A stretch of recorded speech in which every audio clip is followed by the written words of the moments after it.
aynı şekilde geçiriyor. Şimdi diyabet 0 yaşlarlar bir hızla artıyor. Ülkemiz açısından da özellikle hala çok fazla ödeme yapıyor diyabetli çocuk ailelerimiz. Ödeniyor görünmesine rağmen verilen ve Avrupa Birliği Dünya Diyabet Federasyonu tarafından da örnek alınan bir platform olan diyabet haklarının eline boyuna masaya yatırıldığı 2025 Diyabet Parlamentosu'na hepiniz hoş geldiniz. Açılış konuşmalarını yapmak üzere Türkiye Diyabet Vakfı 2. Başkanı, önceki başkan Profesör Doktor Temel Yılmaz'ı kürsüye davet ediyoruz. 14 Kasım Dünya Diyabet Günü bütün ülkelerde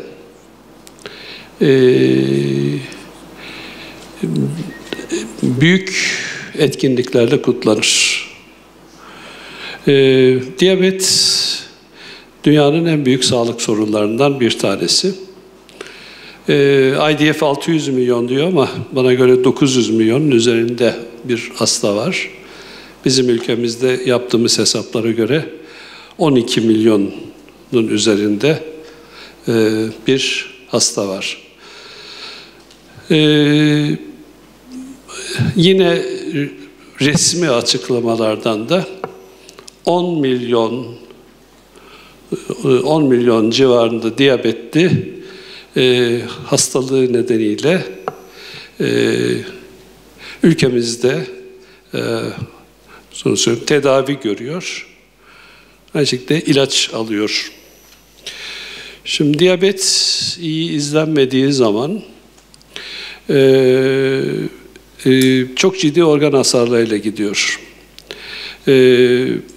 Kronik hastalıklar içinde ilk 6 sırada olan ölüm nedenlerinden bunların içinde 4 tanesinin 1 numaralı sebebi. Özellikle kardiyovasküler hastalıklar, hipertansiyon, felç,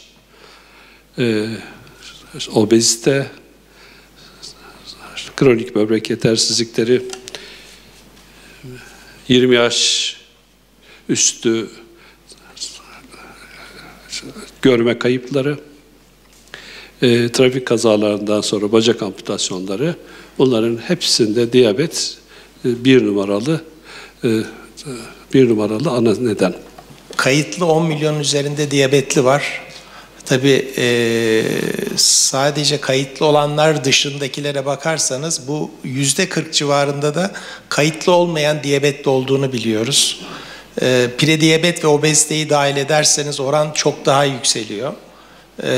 Bu anlamda baktığımız zaman az önce Temel Hocam da söyledi.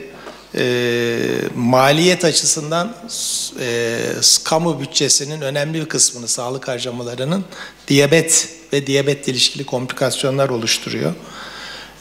Bizim amacımız diyabetin önlenmesi. Diyabetin önlenmesi deyince işte obezitenin önlenmesi, prediyabetin önlenmesi gibi tip 2 diyabetle ilişkili bir sürecimiz var. Bunları engellemek gerekiyor. Sağlıklı bebek gelişimi açısından da gestasyonel diyabetin çok iyi yönetilmesi gerekiyor. Bu anlamda yaşadığımız sıkıntılar var. Bunlar konuşmalar sırasında da bahsedilecek. Burada geçen yıldan beri 18 yaş altı tip 1 diyabetlilerde sensör desteğinin sağlanması bizi çok mutlu etti. Ama en azından biz bu yaş grubunun 25'e çıkartılmasını istiyoruz. Çünkü Sosyal Güvenlik Kurumu şemsiyesi altında devam ediyor. 25 yaşına kadar herkes. Aynı kapsamın burada da devam etmesi bir beklentimiz. Bunlar konuşulacak.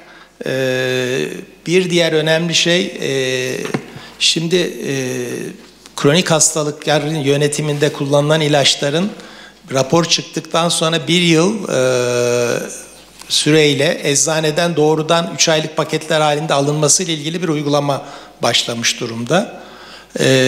Bu özellikle diyabet gibi kronik hastalığı olan kişilerde diyabetin kontrolsüz kalmasına yol açabilir. Bunu pandemi döneminde yaşadık çünkü. Hani bunu ancak hedef değerlere ulaşmış hastalarda bırakmak belki daha doğru olabilir. Bunları bu toplantı sırasında konuşacağız, her bir sorunu. Ben katılımlarınız, bize destek veren tüm meslek örgütlerine teşekkür ederek konuşmamı bitiriyorum. 14 Kasım Dünya Diyabet Günü vesilesiyle düzenlenen Diyabet Parlamentosu toplantısına hoş geldiniz diyorum.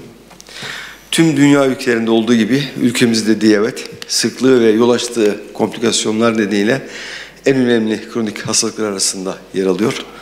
Diyabet yalnızca bir sağlık sorunu değil, aynı zamanda sosyal, ekonomik ve toplumsal yönleriyle de kapsamlı bir mücadele alanı.